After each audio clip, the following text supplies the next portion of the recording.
Part 2, Section 8. Lure meets the Master. It was truly an historic pilgrimage upon which Lure had launched them. None of them would ever be the same. Little did that handful of believers dream of the significance of their journey and the worldwide consequences which would follow their entry into the prison city of Acre. They were the first of a long line of pilgrims who had come in a ceaseless flow from all parts of the world, even down to the present day. Only 2 world wars would interrupt this constant and ever-increasing movement of visitors to the Baha'i World Centre. Those first unique pilgrims were forced to arrive in small numbers and at irregular intervals because they, like their beloved master Abdu'l-Baha, were in effect prisoners themselves when they were with him. Abdu'l-Baha explained to pilgrims who came 8 years later a truth that was even more applicable to Lure and her companions. "This is a prison," Abdu'l-Baha said, "and in prison one cannot find rest. Whatever it may be, this is a prison, and you will stay some days in this prison with us, and you will be counted as prisoners. In fact, you are my companions in servitude to the world, and you are in prison as I am, and in everything we are partners." No words could bring greater happiness to the heart of a pilgrim. Imagine the joy of sharing, even on that pitifully small scale, the sorrows and imprisonment of Abdu'l-Baha. When Lure and her friends met Abdu'l-Baha for the first time, their world became another world. All that had happened to them in the past was of no consequence. This was the moment of their rebirth. Later they would perform acts which would astound the Baha'is of both East and West. In concert with their fellow believers from other countries, the spiritual children of these early Baha'is would settle in more than 100 countries in 11 months and plant the banner of Baha'u'llah in over 50,000 places on the surface of the planet.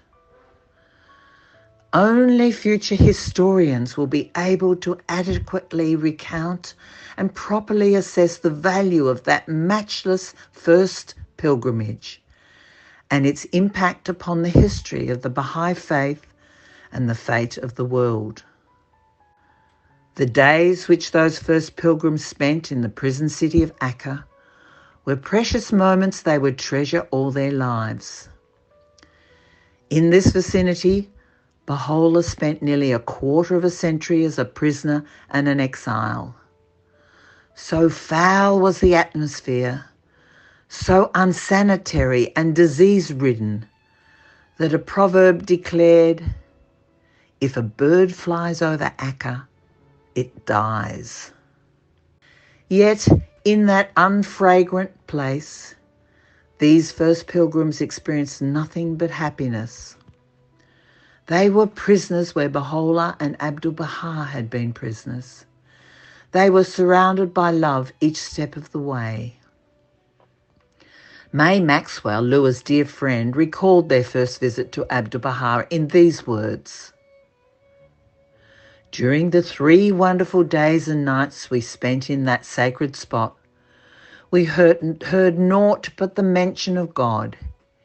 His holy name was on every tongue. His beauty and goodness were the theme of all conversations.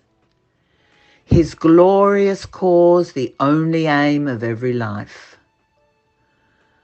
Whenever we gathered together in one of the rooms, they spoke unceasingly of the blessed perfection Baha'u'llah, relating incidents in the life of the beloved, mentioning his words, telling of his deeds and the passionate love and devotion of his followers, until our hearts ached with love and longing.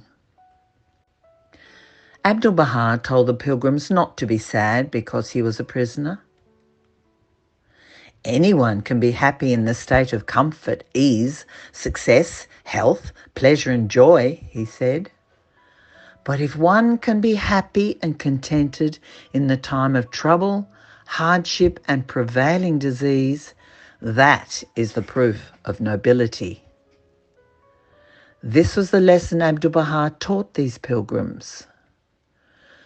"Grieve not because of my imprisonment and calamity," he wrote, "for this prison is my beautiful garden, my mansioned paradise, and my throne of dominion among mankind."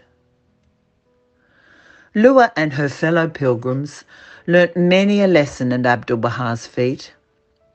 His personal wants were few. He worked from morning to late at night. 2 simple meals a day were sufficient for him. His wardrobe held only a few garments of inexpensive material. Abdu'l-Baha could not bear to live in luxury while others were in want. One of Lua's contemporaries has described those days of pilgrimage, saying, "To Abdu'l-Baha as a teacher and friend came men and women from every race, religion and nation to sit at his table like favoured guests, questioning him about the social, spiritual or moral program each had most at heart. And after a stay lasting from a few hours to a few months, returning home inspired, renewed and enlightened. The world surely never possessed such a guest house as this. Within these doors the rigid castes of India melted away. The racial prejudice of Jew, Christian and Mohammedan became less than a memory. And every convention save the essential law of warm hearts and aspiring minds broke down, banned and forbidden by the unifying sympathy of the master of the house. It was like a King Arthur and the Round Table, but an Arthur who knighted women as well as men and sent them away not with a sword, but with the word." Such was Lua, who was to become the mother teacher of the West and a herald of that new day soon to dawn in America. Abdu'l-Baha gave her the Persian title Liva, the banner. She would wave the flag of the covenant in many lands.